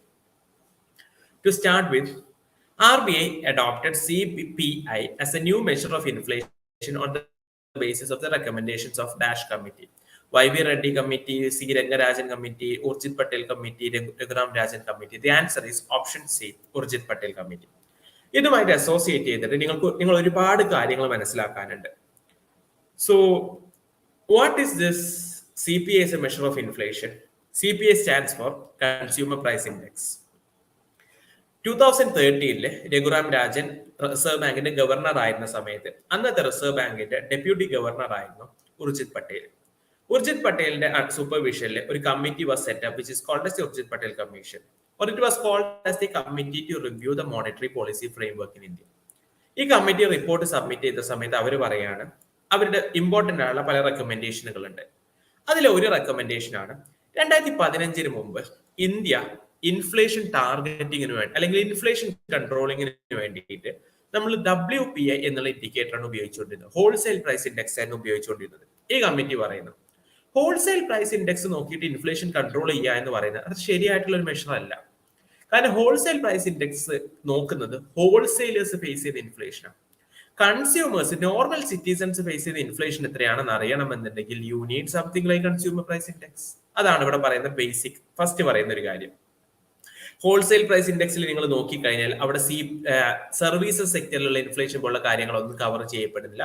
But these things are covered in the consumer price index. That's one basic idea about that. And ഈ committee പറയുന്ന മറ്റൊരു കാര്യമാണ് ഇനി അങ്ങോട്ട് ഈ inflation കൺട്രോളിനുള്ള measures decide ചെയ്യാന്ന് വെച്ച് കഴിഞ്ഞാൽ RBI ഗവർണറോ അല്ലെങ്കിൽ ആരെങ്കിലും ആർബിട്രറി ആയിട്ട് തീരുമാനിക്കാൻ പാടില്ല. There should be a committee based approach. അതിനു വേണ്ടിയിട്ട് you should set up a committee which is called as MPC or the monetary policy committee. ഒരു 6 member കമ്മിറ്റിയാണ്. നമ്പർ ഓഫ് മെമ്പേഴ്സ് നോക്കിക്കുക. MPC stands for monetary policy committee. It's a 6 member committee. ആരാണ് chairperson? Reserve ബാങ്കിന്റെ governor ആണ് chairperson. ഗവൺമെന്റിന്റെ സൈഡിൽ നിന്ന് 3 ആളുകളും റിസർവ് ബാങ്കിന്റെ സൈഡിൽ നിന്ന് 3 ആളുകളും ഉണ്ടാവും. അങ്ങനെ ആകെ മൊത്തത്തിൽ ഒരു 6 പേരുള്ള ഒരു കമ്മിറ്റിയാണ് ഈ റിസർവ് ബാങ്കിന്റെ മോണിറ്ററി പോളിസി കമ്മിറ്റി എന്ന് പറയുന്നത്. എന്നിട്ട് വാട്ട് ഹാപ്പൻസ് ഈസ് അവരാണ് തീരുമാനിക്കുന്നത് ഇൻഫ്ലേഷൻ കൂടുതലാണെങ്കിൽ അതിനെ കൺട്രോൾ ചെയ്യാൻ എന്തൊക്കെ നടപടികൾ എടുക്കണം. റിപ്പോ കൂട്ടണോ, റിപ്പോ കുറക്കണം, SLR ഇൻക്രീസ് ചെയ്യണോ, CRR ഇൻക്രീസ് ചെയ്യണം, അല്ലെങ്കിൽ ഏതെങ്കിലും പുതിയ മോണിറ്ററി പോളിസി ടൂളുകൾ ഇൻട്രൊഡ്യൂസ് ചെയ്യണം പോലുള്ള കാര്യങ്ങളൊക്കെ തീരുമാനിക്കുന്നത് അവരാണ്. സോ ഈ MPC എന്ന് പറയുന്ന ഫ്രെയിം വർക്ക് വരുന്നത് ഊർജിത് പട്ടേൽ കമ്മിറ്റിയുടെ റെക്കമെൻഡേഷനുകൾക്ക് റിസൾട്ട് ആയിട്ടാണ്. ഇനി അതിൽ കൊടുത്തിട്ടുള്ള മറ്റ് ആളുകളുടെ പേരൊന്ന് നോക്കാം. രഘുറാം രാജനെ നമ്മൾ ഏറ്റവും കൂടുതൽ അറിയുന്നത് അദ്ദേഹം റിസർവ് ബാങ്കിന്റെ ഗവർണർ ആയിരുന്നു എന്നുള്ള രീതിയിലാണ്. He was reserve bank governor for 1 term. And Raghuram Rajan ആയിട്ടുള്ള ഒരു കമ്മിറ്റി രൂപീകരിച്ചിട്ടുണ്ടായിരുന്നു. It's called as Raghuram Rajan committee too and it led to the formulation of FSDC. Financial sector റിഫോമുകൾക്ക് വേണ്ടിയിട്ട് financial sector development commission, financial സ്റ്റെബിലിറ്റിക്ക് വേണ്ടി ഡെവലപ്മെന്റ് കമ്മീഷൻ FSDC ആദ്യമായിട്ട് recommend ചെയ്യുന്നത് it was basically Raghuram Rajan commission. അതൊന്ന് ഓർത്തു വെക്കുക. FSDC was initially proposed by Raghuram Rajan commission. ഇനി അതിലുള്ള മറ്റൊരു പേരാണ് രംഗരാജൻ കമ്മീഷൻ. രംഗരാജന്റെ പേര് പോവർട്ടി അലീവിയേഷൻ കമ്മീഷനുകളുമായിട്ട് അസോസിയേറ്റ് ചെയ്ത് വരുന്ന ഒരു പേര്. Rangarajan was also reserve bank governor. പക്ഷെ രംഗരാജൻ കമ്മീഷന്റെ measure was to have a look at how poverty is measured in India. പിന്നെ YV റെഡ്ഡിയുടെ കമ്മീഷൻ ഉണ്ട്. YV Reddy was or not commission per se. YV Reddy ഇന്ത്യയിൽ 14th 14th ഫിനാൻസ് കമ്മീഷന്റെ ചെയർപേഴ്സൺ ആയിരുന്നു. He is famous in that regard. ഇനി CPIയും WPയും എന്താണെന്ന് basically മനസ്സിലാക്കുക എന്നുള്ളത് വളരെ ഇമ്പോർട്ടന്റ് ആണ്. CPI stands for consumer price index, WPI stands for wholesale price index. ഇന്ത്യയിലുള്ള ഒരു ആവറേജ് കൺസ്യൂമർ ഫേസ് ചെയ്യുന്ന ഇൻഫ്ലേഷൻ എത്രത്തോളമാണ് എന്ന് മനസ്സിലാക്കുക എന്നുള്ളതാണ് CPIയുടെ ഒബ്ജക്റ്റീവ്. സോ CPIയിൽ എത്ര സബ് ഗ്രൂപ്പുകൾ ഉണ്ട് എന്ന് നിങ്ങൾ മനസ്സിലാക്കണം. There are 6 sub groups in CPI. Very potential question. ഈ സബ് ഗ്രൂപ്പുകളിൽ ഏറ്റവും കൂടുതൽ വെയിറ്റേജ് വരുന്ന സബ് ഗ്രൂപ്പ് ഏത്? അതും വളരെ പൊട്ടൻഷ്യൽ ക്വസ്റ്റ്യൻ ആണ്. The answer is food and beverages. CPIയിൽ ഏറ്റവും കൂടുതൽ വെയിറ്റേജ് വരുന്ന sub group food and beverages ആണ്. ഏറ്റവും കുറച്ച് വെയിറ്റേജ് വരുന്ന സബ് ഗ്രൂപ്പ് ഏതാണ്? Paan, tobacco, intoxicants. ഏറ്റവും കൂടിയതും നോക്കുക, ഏറ്റവും കുറഞ്ഞതും നോക്കുക. ഇനി ഇതാണ് WPI അഥവാ ഹോൾസെയിൽ പ്രൈസ് ഇൻഡെക്സ് എന്ന് പറയുന്നത്. ഹോൾസെയിൽ പ്രൈസ് ഇൻഡെക്സിൽ 3 സബ് ക്ലാസിഫിക്കേഷൻ ആണത്. CPIയിലും 6 ഉണ്ടായിരുന്നു, ഇവിടെ 3 ഉണ്ടായിരുന്നത്. അതിൽ തന്നെ primary articles, fuel and power, manufactured products. ഏറ്റവും കൂടുതൽ വെയിറ്റേജ് വരുന്നത് മാനുഫാക്ചർഡ് പ്രൊഡക്ട്സിനാണ്. സോ WPI വെച്ച് നമ്മൾ ഇൻഫ്ലേഷൻ കൺട്രോൾ ചെയ്യുന്നതിന് ഉണ്ടായിരുന്ന ഡ്രോബാക്കുകളെ ഓവർകം ചെയ്യാൻ വേണ്ടിയിട്ടാണ് CPI ലോഞ്ച് ചെയ്യുന്നത്. 2015 കൊണ്ടുവരുന്നത്. ഇതൊക്കെ പൊട്ടൻഷ്യൽ ക്വസ്റ്റ്യൻ ആണ്. In which year did India launch an inflation targeting regime എന്ന് ചോദിച്ചു കഴിഞ്ഞാൽ അതിന്റെ ഉത്തരവൊക്കെ 2015. ഇൻഫ്ലേഷൻ ടാർഗറ്റിംഗ് എന്ന് വെച്ച് കഴിഞ്ഞാൽ it is a measure, it's a relatively newer measure of inflation targeting whereby ഇൻഫ്ലേഷന് റിസർവ് ബാങ്ക് അല്ലെങ്കിൽ മോണിറ്ററി പോളിസി കമ്മിറ്റിക്ക് അവർക്കൊരു റേഞ്ച് ടാർഗറ്റ് കൊടുത്തിട്ടുണ്ട്. ഇൻഫ്ലേഷൻ 2ന്റെയും 6ന്റെയും ഇടയിൽ കീപ്പ് ചെയ്യുക എന്നുള്ള അതിന്റെ അകത്ത് കീപ്പ് ചെയ്യണം അവര്. അതിന്റെ അപ്പുറത്ത് മുകളിലോട്ടും പോകാൻ പാടില്ല, താഴോട്ടും പോകാൻ പാടില്ല. So they do not have any subjectivity with regard to inflation controlling എന്നുള്ളതാണ് ഈ ടാർഗറ്റിങ്ങിന്റെ ഡിഫറൻസ്. സോ ഈ ടാർഗറ്റിംഗ് എന്ന് പറയുന്ന ഒരു ഐഡിയ ആദ്യമായിട്ട് വരുന്നത് ന്യൂസിലാൻഡിലാണ്. So New Zealand is a first nation to introduce inflation targeting. That also is a potential question. ഇനി നമ്മൾ പറഞ്ഞു Rangarajan commission. Rangarajan commission is associated with poverty എന്ന് പറഞ്ഞു. ഇന്ത്യയിൽ പോവർട്ടിയുമായിട്ട് അസോസിയേറ്റ് ചെയ്തുള്ള ഇമ്പോർട്ടന്റ് ആയുള്ള കമ്മീഷനുകൾ നിർബന്ധമായിട്ടും അറിഞ്ഞിരിക്കണം. Who estimated poverty in India എന്ന് ചോദിച്ചു, who was the first person to estimate poverty in India എന്ന് ചോദിച്ചു കഴിഞ്ഞാൽ അതിനുള്ള ഉത്തരം ദാദാഭായ് നവറോജിയാണ്. Who estimated poverty in India for the very first time in the post colonial period അഥവാ ഇൻഡിപെൻഡന്റ് പീരിയഡ് എന്ന് ചോദിച്ചു കഴിഞ്ഞാൽ അത് പ്ലാനിംഗ് കമ്മീഷനാണ്.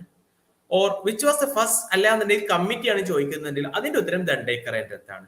പക്ഷെ ഇന്ത്യയിൽ ആദ്യമായിട്ട് പോവർട്ടി മെഷർ ചെയ്യുന്നത് ആരാണെന്ന് ചോദിച്ചു കഴിഞ്ഞാൽ അത് അല്ലെങ്കിൽ that is basically Dadabhai Naoroji. അതിന് വേണ്ടുന്ന ഒരു ഇൻഡിക്കേറ്റർ ഡെവലപ്പ് ചെയ്യുന്നത് പോവർട്ടി ലൈൻ എന്ന് പറയുന്ന കൺസെപ്റ്റ് ഒക്കെ ആദ്യമായിട്ട് ഇന്ത്യയിൽ കൊണ്ടുവരുന്നത് ദാദാഭായ് നവറോജിയാണ്.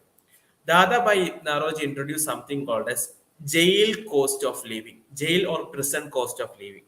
അദ്ദേഹം പോവർട്ടി ലൈന് എന്താണ്, ദാരിദ്ര്യ രേഖ എന്ന് ഡിഫൈൻ ചെയ്ത് എങ്ങനെയാണെന്ന് വെച്ച് കഴിഞ്ഞാൽ ഇന്ത്യയിൽ ഒരാൾക്ക് ജയിലിൽ ജീവിക്കാൻ വേണമെങ്കിൽ എത്ര പൈസ വേണം എന്നുള്ള ആ ഒരു അനാലജിയിലാണ് അദ്ദേഹം കാൽക്കുലേറ്റ് ചെയ്യുന്നത്. അതിന്റെ ഡെപ്തിലോട്ടൊന്നും നമ്മൾ പോകുന്നില്ല. അതുകൊണ്ടാണ് ദാദാഭായ് നവറോജി ഇൻട്രൊഡ്യൂസ് ചെയ്ത poverty line is the poverty line based on jail cost of living എന്ന് പറയുന്നത്. നൗ ഫസ്റ്റ് നമ്മൾ നോക്കിക്കഴിഞ്ഞാൽ we can see Dandekar and Rath. 1971 poverty ലൈനിന്റെ റിവിഷനും ഒക്കെ ആയിട്ട് അസോസിയേറ്റ് ചെയ്തിട്ട് അതിനൊക്കെ വേണ്ടി സെറ്റ് ചെയ്തുള്ള കമ്മിറ്റി ആയിരുന്നു Dandekar and Rath committee. That's a very important committee. ഈ പറയുന്ന ഓരോ കമ്മിറ്റികൾ വരുന്ന വർഷം നിങ്ങൾ അറിയണം, കമ്മിറ്റി ഉള്ള ആളുകളുടെ പേര് നിങ്ങൾ അറിയണം, എന്ത് കമ്മിറ്റിയാണെന്നും അറിയണം. പോവർട്ടി കമ്മീഷൻസ് ആണ്, ദാറ്റ്സ് നോ ബിഗ് ഡീൽ. പിന്നെ ക്രൊണോളജിക്കൽ ഓർഡറിൽ ഇതിനെ പഠിക്കണം. ഇപ്പൊ ദണ്ഡേക്കർ ആൻഡ് റെത്ത് കമ്മിറ്റി വരുന്നത് 1971 അതിന് 8 വർഷങ്ങൾക്ക് ശേഷം അലഗ് കമ്മിറ്റി വരുന്നു, YK Alagh committee. YK Alagh committee comes up in 1799. പിന്നെ വരുന്ന ലക്ഡാവാല കമ്മിറ്റിയാണ്, that's also related to poverty, Lakdawala committee. പിന്നെ വരുന്ന തെണ്ടുൽക്കർ കമ്മിറ്റി. ഇത് നിങ്ങൾ എല്ലാവരും കേട്ടിട്ടുണ്ടാവും. ഇന്ന് നമ്മൾ ഉപയോഗിക്കുന്ന നമ്മളുടെ പോവർട്ടി ലൈൻ എന്ന് പറയുന്ന ആ ഒരു വാല്യൂസ് ഒക്കെ തെണ്ടുൽക്കർ കമ്മിറ്റി കാൽക്കുലേറ്റ് ചെയ്ത വാല്യൂസ് ആണ്. Professor Suresh Tendulkar Delhi school of എക്കണോമിക്സിൽ പ്രൊഫസർ ആയിരുന്നു, അദ്ദേഹം കൊടുക്കുന്നതാണ് ഇത് പ്രൊഫസർ സുരേഷ് തെണ്ടുൽക്കർ കമ്മിറ്റി. അതിനുശേഷം 3 വർഷങ്ങൾക്ക് ശേഷം 2012 പോവർട്ടി മെഷർമെന്റിന് വേണ്ടിയിട്ട് ഒരു കമ്മീഷൻ വന്നു, രംഗരാജൻ കമ്മീഷൻ. ഇന്ത്യയിൽ പോവർട്ടി ലൈൻ റിവിഷനുമായിട്ട് ബന്ധപ്പെടുന്ന വരുന്ന ലേറ്റസ്റ്റ് കമ്മീഷൻ രംഗരാജൻ കമ്മീഷനാണ്. പക്ഷേ രംഗരാജൻ കമ്മിറ്റിയുടെ റെക്കമെൻഡേഷൻസ് ഇതുവരെ അക്സെപ്റ്റ് ചെയ്തിട്ടില്ല ഗവൺമെന്റ്. അതുകൊണ്ട് തന്നെ ഇന്ന് നമ്മൾ ഇംപ്ലിമെന്റ് ചെയ്യുന്നത് ആരാണ്, തെണ്ടുൽക്കർ കമ്മിറ്റിയുടെ റെക്കമെൻഡേഷൻസ് ആണ്. As simple as that. Now അടുത്തതായിട്ട് നമുക്കൊരു ക്വസ്റ്റ്യൻ നോക്കാം. In India core inflation denotes. എന്താണ് ഈ കോർ ഇൻഫ്ലേഷൻ എന്നുകൊണ്ട് ഉദ്ദേശിക്കുന്നത്? കോർ ഇൻഫ്ലേഷൻ മനസ്സിലാക്കുന്നതിന് മുമ്പായിട്ട് first I will explain what headline inflation is. Headline inflation എന്ന് വെച്ച് കഴിഞ്ഞാൽ നിങ്ങളൊരു പത്രം തുറന്നു നോക്കുന്ന സമയത്ത് ദ ഇൻഫ്ലേഷൻ ഇന്ത്യ ഈസ് എന്ന് പറഞ്ഞ് കാണുകയാണെങ്കിൽ അത് ഹെഡ്ലൈൻ ഇൻഫ്ലേഷൻ ആണ്. ഇപ്പൊ ഇൻഫ്ലേഷൻ ഇന്ത്യ എന്ന് അങ്ങനെ പത്രത്തിൽ കാണില്ല, ഇന്ത്യയിലുള്ള CP എന്നാണ് പറയാറുള്ളത്. ഇന്ത്യയിലുള്ള ഹെഡ്ലൈൻ ഇൻഫ്ലേഷൻ എന്ന് വെച്ച് കഴിഞ്ഞാൽ CP ഇൻഫ്ലേഷൻ. എല്ലാ കാര്യങ്ങളുടെയും പ്രൈസ് എത്രത്തോളം മാറുന്നു എന്നാണ് ഈ ഹെഡ്ലൈൻ ഇൻഫ്ലേഷൻ നമ്മൾ നോക്കുന്നത്. Core inflation denotes inflation rate with food and fuel, inflation rate without food items, inflation rate without food and fuel, inflation without food and beverages. So core inflation എന്നോട് നമ്മൾ ഉദ്ദേശിക്കുന്നത് എന്താണെന്ന് വെച്ച് കഴിഞ്ഞാൽ basically inflation rate without food and fuel എന്നുള്ളതാണ്. Now overall inflation നമ്മൾ എടുത്തു കഴിഞ്ഞാൽ അതിനുള്ള ഡ്രോബാക്ക് എന്താണ്? The drawback of having something like the overall inflation figure is food inflation reserve ബാങ്കിനെ സംബന്ധിച്ചിടത്തോളം കൺട്രോൾ ചെയ്യാൻ പറ്റുന്ന ഒരു കാര്യമല്ല. കാരണം റിസർവ് ബാങ്കിന് എന്ത് ചെയ്യാൻ പറ്റും? ഡിമാൻഡ് സൈഡിലല്ലേ നോക്കാൻ പറ്റുള്ളൂ. അഗ്രികൾച്ചറൽ ക്രൈസിസ് ഉണ്ട്, അല്ലെങ്കിൽ മഴക്കെടുതി കാരണം അഗ്രികൾച്ചർ പ്രൊഡക്ഷൻ കുറഞ്ഞു കഴിഞ്ഞാൽ റിസർവ് ബാങ്കിന് ഒരു കൃഷി ചെയ്യാൻ പറ്റും? ഇല്ല. സോ ഫുഡ് ഇൻഫ്ലേഷൻ റിസർവ് ബാങ്കിന്റെ കൺട്രോളിലല്ല. അതുപോലെ തന്നെ ഫ്യൂവൽ ഇൻഫ്ലേഷനും റിസർവ് ബാങ്കിന്റെ കൺട്രോളിലല്ല. What does that mean? International മാർക്കറ്റിൽ ക്രൂഡ് ഓയിൽ പ്രൈസുകൾ ഇൻക്രീസ് ചെയ്ത് കഴിഞ്ഞാൽ there is nothing the reserve bank can do about it. So core inflation എന്ന് വെച്ച് കഴിഞ്ഞാൽ റിസർവ് ബാങ്കിന് മാനേജ് ചെയ്യാൻ പറ്റുന്ന ഇൻഫ്ലേഷനെയാണ് നമ്മൾ ഈ കോർ ഇൻഫ്ലേഷൻ കൊണ്ട് നോക്കുന്നത്. So here inflation rate without food and fuel ആണ് നമ്മൾ ഈ പറയുന്ന ഈ കോർ ഇൻഫ്ലേഷൻ എന്ന് പറയുന്നത്. ഓപ്ഷൻ സി ആണ് നമ്മളുടെ answer. Next will have a look at HDI human development index. Very recurring question ടോപ്പിക്കാണ്. ഒരുപാട് ചോദ്യങ്ങൾ വരുന്നുണ്ട്. ഇതിന്റെ ആസ്പെക്ടുകളും കൂടി നോക്കിയിട്ട് will wind up this particular aspect of this particular class and remaining commissions പോലുള്ള topics will take up in the coming classes. ചോദ്യം: what is the HDA value of Indian human development index 2017? 2018 ചോദ്യമാണ്. അതിന് തൊട്ട് മുമ്പ് ഉണ്ടായിരുന്ന വർഷത്തെ human development ഇൻഡെക്സിന്റെ rank ആണ് ചോദിക്കുന്നത്. അപ്പൊ റാങ്ക് അല്ല, സ്കോർ ആണ് ചോദിക്കുന്നത്. അപ്പൊ ഹ്യൂമൻ ഡെവലപ്മെന്റ് ഇൻഡെക്സിൽ ഓരോ റിപ്പോർട്ട് വരുന്ന സമയത്തും അതിൽ ഇന്ത്യയുടെ സ്കോർ എന്താണ്, ഇന്ത്യയുടെ റാങ്ക് എന്താണ് എന്ന് നിങ്ങൾ അറിഞ്ഞിരിക്കണം. വളരെ ഇമ്പോർട്ടന്റ് ആണ്. So we'll have a look in the present scenario, and also before having a look into that, we'll have a look into what is this Human Development Index. Way back in the early 1990s, there was discussion happening. ഈ GDP വെച്ചിട്ടാണ് നമ്മളൊരു എക്കോണമിയുടെ ഡെവലപ്മെന്റും കാര്യങ്ങളൊക്കെ measure ചെയ്തുകൊണ്ടിരുന്നത്. But GDP വെച്ച് മാത്രം development measure ചെയ്യുക എന്നുള്ളത് that's not a good thing, that's a problematic measure എന്നുള്ളതാണ്. എന്താണ് GDP വെച്ച് മെഷർ ചെയ്യുന്നതിന്റെ പ്രശ്നം? കാരണം GDP ഗ്രോത്ത് മാത്രമേ നോക്കുന്നുള്ളൂ. ഈ ക്വാളിറ്റി ഓഫ് ലൈഫിലുള്ള ഇംപ്രൂവ്മെന്റും കാര്യങ്ങളൊന്നും GDP നോക്കുന്നില്ല. സോ അതിന് വേണ്ടിയിട്ടാണ് we were thinking about alternative indicators. അപ്പോഴാണ് പാകിസ്ഥാനി എക്കണോമിസ്റ്റ് ആയിട്ടുള്ള professor Mahbubul Haq in association with professor Amartya Sen, ഇവർ രണ്ടുപേരും എന്ത് ചെയ്യുന്നു? They propose something which is called as the HDI or the human development index. ഈ human development index was a part of UNDP, united nations development പ്രോഗ്രാമിന്റെ human development റിപ്പോർട്ടിന്റെ ഭാഗമായിരുന്നു. So first potential question: who calculates UNDP? Who calculates HDI? Answer is UNDP. HDI is part of which report? Human Development Report. And who put forward the idea of Human Development Index? Mehboobull Haq and Amartya Sen. Now, ഇതൊക്കെ potential questions ആണ്. ഇനി human development index നമ്മൾ നോക്കുന്ന സമയത്ത് അതിന് sub കമ്പോണന്റുകൾ എങ്ങനെ, അല്ലെങ്കിൽ എങ്ങനെയാണ് നമ്മൾ ഹ്യൂമൻ ഡെവലപ്മെന്റ് ഇൻഡെക്സ് എന്ന് പറഞ്ഞ സിംഗിൾ വാല്യൂയിലോട്ട് എത്തുന്നത്? It has 3 subcomponents. One is one is health, education, standard of living. 3 ഡയമെൻഷനുകളാണുള്ളത്: health, education, standard of living. ഇത് എങ്ങനെയാണ് നമ്മൾ ഓരോന്നും മെഷർ ചെയ്യുന്നത്? ഹെൽത്തിനെ മെഷർ ചെയ്യാൻ നമുക്ക് 2 ഇൻഡിക്കേറ്ററുകൾ ഉണ്ട്. ഒന്ന് life expectancy at birth, or like one indicator basically life expectancy at birth. അതിനാണ് നമ്മൾ ലൈഫ് എക്സ്പെക്ടൻസി ഇൻഡെക്സ് എന്ന് പറയുന്നത്. ഒരു രാജ്യത്ത് ഒരാൾ ജനിച്ചു കഴിഞ്ഞാൽ അയാൾ എത്ര കാലം ജീവിക്കും എന്നുള്ളത് നമ്മുടെ ഒരു കണക്കൂട്ടില്ലേ, അതിനാണ് നമ്മൾ ലൈഫ് എക്സ്പെക്ടൻസി അറ്റ് ബർത്ത് എന്ന് പറയുന്നത്. അതാണ് ഹെൽത്ത് മെഷർ ചെയ്യാൻ നമ്മൾ ഉപയോഗിക്കുന്നത്. പിന്നീട് എഡ്യൂക്കേഷൻ മെഷർ ചെയ്യാൻ നമ്മൾ ഉപയോഗിക്കുന്നത് 2 കാര്യങ്ങളുണ്ട്: EYOS, MYOS. EYOS means expected years of schooling. ഇന്ന് ജനിക്കുന്നൊരു കുട്ടി എത്ര വർഷം സ്കൂളിൽ പോകുമെന്നാണ് നമ്മൾ അസ്യൂം ചെയ്യുന്നത്. അതാണ് expected years of schooling. Main years of schooling എന്ന് പറഞ്ഞു കഴിഞ്ഞാൽ 25 വയസ്സിൽ കൂടുതലുള്ള ആ സൊസൈറ്റിയിലുള്ള ആളുകൾ എടുത്ത് നോക്കിക്കഴിഞ്ഞാൽ അവർ ആവറേജ് എത്ര വർഷം സ്കൂളിൽ പോയിട്ടുണ്ട് അല്ലെങ്കിൽ കോളേജിൽ പോയിട്ടുണ്ട്, അതിനെയാണ് നമ്മൾ മെയിൻ ഇയേഴ്സ് ഓഫ് സ്കൂളിംഗ് എന്ന് പറയുന്നത്. ഇത് രണ്ടും കൂടി കമ്പൈൻ ചെയ്യുന്നതാണ് എഡ്യൂക്കേഷൻ ഇൻഡെക്സ് എന്ന് പറയുന്നത്. First component is health, second component is education, third component is decent standard of living. അതായത് ജീവിത നിലവാരം നമ്മൾ നോക്കുന്നത് പ്രതിശീർഷ വരുമാനം വെച്ചിട്ടാണ്. അതിനെയാണ് gross national income index, GNI per capita എന്ന് പറയുന്നത്. സോ ഇതൊക്കെ പൊട്ടൻഷ്യൽ ക്വസ്റ്റ്യൻസ് ആണ്. ഏതൊക്കെയാണ് സബ് കമ്പോണന്റുകൾ, എന്തൊക്കെയാണ് മെഷർ ചെയ്യുന്നത്, 3 ഡിഫറെന്റ് ഡയമെൻഷനുകൾ നിങ്ങൾ നോക്കണം. ഇപ്പൊ നമുക്ക് ലേറ്റസ്റ്റ് ആയിട്ട് അവൈലബിൾ ആയിട്ടുള്ള ഹ്യൂമൻ ഡെവലപ്മെന്റ് ഇൻഡെക്സിന്റെ, ഹ്യൂമൻ ഡെവലപ്മെന്റ് റിപ്പോർട്ടിന്റെ ഹ്യൂമൻ ഡെവലപ്മെന്റ് ഇൻഡെക്സിനെ കുറച്ച് ബേസിക് സ്റ്റാറ്റിസ്റ്റിക്കുകളാണ്. ഈ സ്ലൈഡിലുള്ള എല്ലാ കാര്യങ്ങളും നിങ്ങൾ ബൈ ഹാർട്ട് ചെയ്ത് പഠിച്ചിരിക്കണം.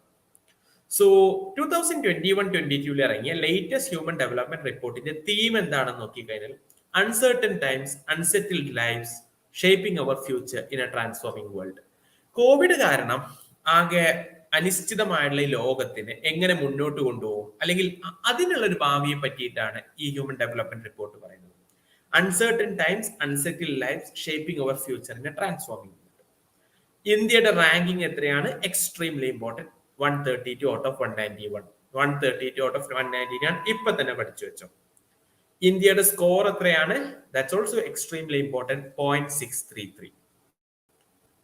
സോ ഈ മുമ്പുള്ള ക്വസ്റ്റ്യൻ നമ്മൾ നോക്കിക്കഴിഞ്ഞാൽ അതിന്റെ ആൻസർ 0.64 ആണ്. ഓപ്ഷൻ ബിയുടെ ആൻസർ 0.64 ആണ്. 2017 അത് വെച്ച് നോക്കുന്ന സമയത്ത് ഇപ്പൊ നമ്മളുടെ സ്കോർ എത്രയാ? 0.63.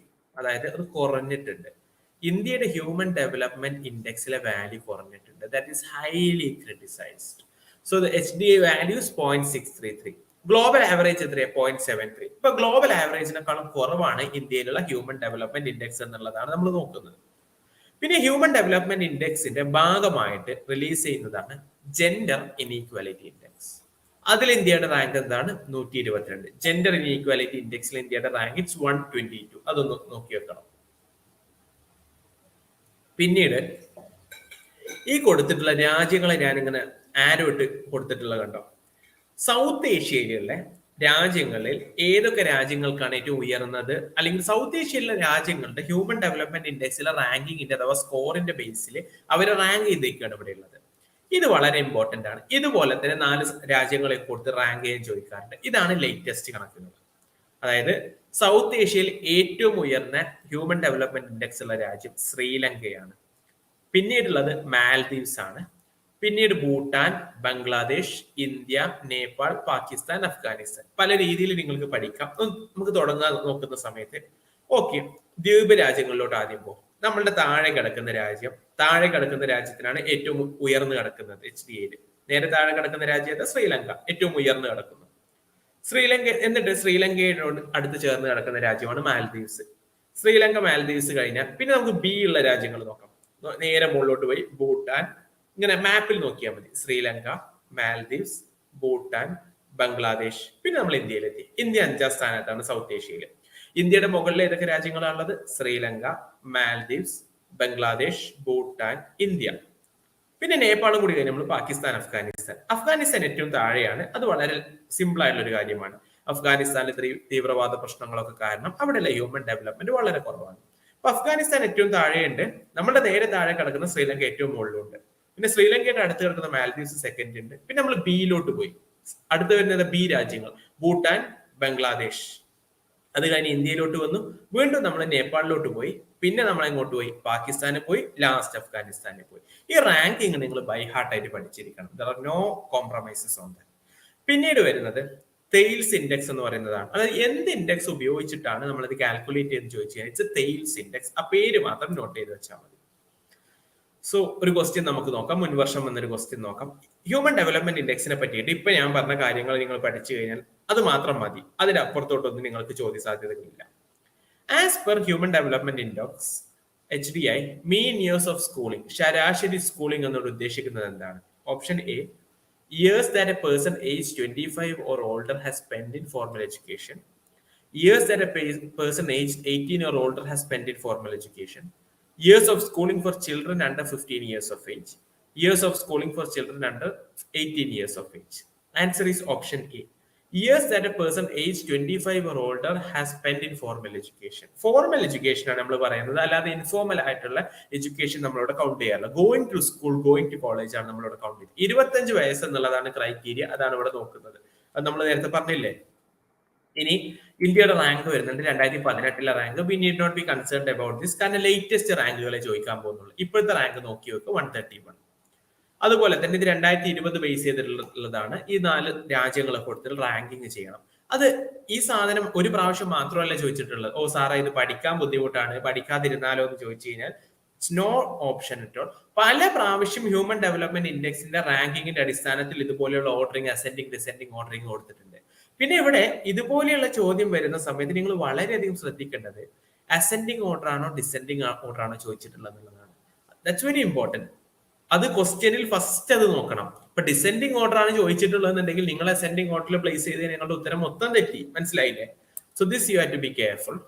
അടുത്ത question, which country has adopted GNH or the gross national happiness in order to define the index of well-being of citizens? GDPയുടെ അപാകതയിൽ നിന്നാണ് HDA പോലുള്ള ഇൻഡെക്സുകൾ, ഹ്യൂമൻ ഡെവലപ്മെന്റ് ഇൻഡെക്സുകൾ വരുന്നത്. അതും പോരാ, ഹ്യൂമൻ ഡെവലപ്മെന്റ് ഇൻഡെക്സിനും പ്രശ്നങ്ങളുണ്ട്. ഒരു രാജ്യത്തിന്റെ വെൽഫെയർ നമ്മൾ അളക്കേണ്ടത് അവിടുത്തെ ഒരു നാഷണൽ ഹാപ്പിനെസ്സിലാണ് എന്ന് പറയുന്ന രാജ്യമാണ് ഭൂട്ടാൻ. ഈ ഗ്രോസ് നാഷണൽ ഹാപ്പിനെസ്സും ഗ്രോസ് നാഷണൽ ഹാപ്പിനെസ് ഇൻഡെക്സും ഒക്കെ ഹാപ്പിനെസ് ഇൻഡെക്സ് ഒക്കെ മുന്നോട്ട് വെക്കുന്ന രാജ്യമാണ് option D Bhutan. So next will have a match the following question. Option A Brahmananda, B Morris, D Morris, C Nelson, option D Kuznets. 4 പേരെ കൊടുത്തിട്ടുണ്ട്. ഇവരുടെ ഐഡിയാസും കൊടുത്തിട്ടുണ്ട്. Theory of low level equilibrium trap, PQLI, inverted U hypothesis, wage good model, HDI. ഇപ്പൊ ഇതില് list 2 5 ഉണ്ട്, list 1 4 ഉള്ളൂ. അതിന്റെ അർത്ഥം ലിസ്റ്റ് 5 ലിസ്റ്റ് 2 ഏതെങ്കിലും ഒന്ന് എടുക്കില്ല. ഹ്യൂമൻ ഡെവലപ്മെന്റ് ഇൻഡെക്സ് നോക്ക്, അതുമായിട്ട് അസോസിയേറ്റ് ചെയ്യുന്ന ആളുകളായിരിക്കുക അമർത്യ സെന്നും മെഹബൂബ് ഉൽ രണ്ടുപേരുടെയും പേരുണ്ടോ? ഇല്ല. അപ്പൊ 5 ഇല്ലാത്തതാണ് നമ്മളുടെ ആൻസർ. അപ്പൊ എ നമുക്ക് അങ്ങ് ഒഴിവാക്കാം. പിന്നെ നമുക്ക് അറിയുന്നത് ഏതാ? അല്ല, എയും ഒഴിവാക്കാം, സിയും ഒഴിവാക്കാം. കാരണം എയിലാണെങ്കിൽ D5 എന്ന് പറയുന്ന ഒരു മാച്ചിങ്ങും B5 എന്ന് പറയുന്ന ഒരു മാച്ചിങ്ങും ഉണ്ട്. ആ രണ്ട് മാച്ചിങ്ങും നമുക്ക് ഒഴിവാക്കാം. പിന്നെ നമുക്ക് ബിയും ഡിയും ഉള്ളത്. A is associated Brahmananda and വക്കീൽ is associated with wage good model നമുക്കറിയാം. A4 വരുന്നതാ ഓപ്ഷൻ ഡി. അപ്പോഴേക്കും നമ്മൾ ആൻസറിലെത്തി. ഇത്ര മതി നമുക്ക് ആൻസറിൽ എത്താൻ. ബാക്കി നമ്മൾ വെറുതെ ടൈം സ്പെൻഡ് ചെയ്യേണ്ട ആവശ്യമില്ല. Still if you have time you cross check എന്നുള്ളതാണ്.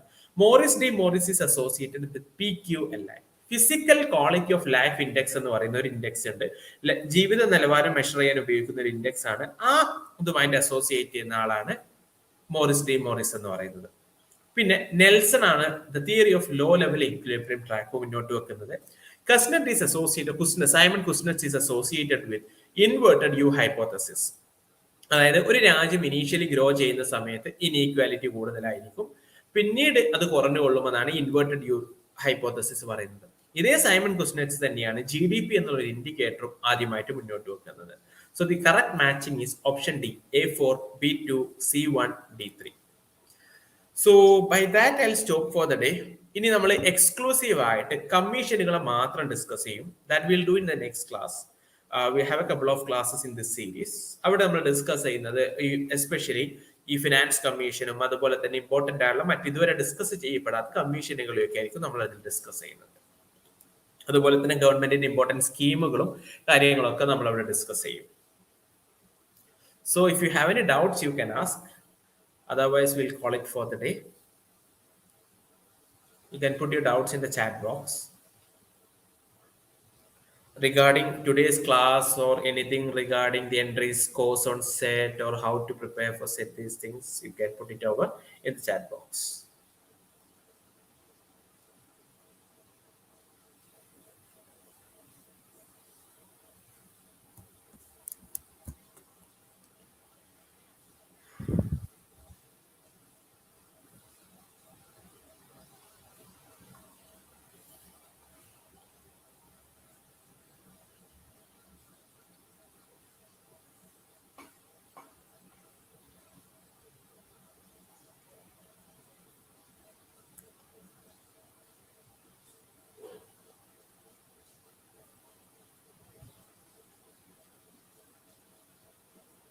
If you don't have any doubts, then we'll stop. If you have any doubts, you can ask. Otherwise, we'll stop. Okay, fine. Since we'll stop. Thank you. See you for the next session.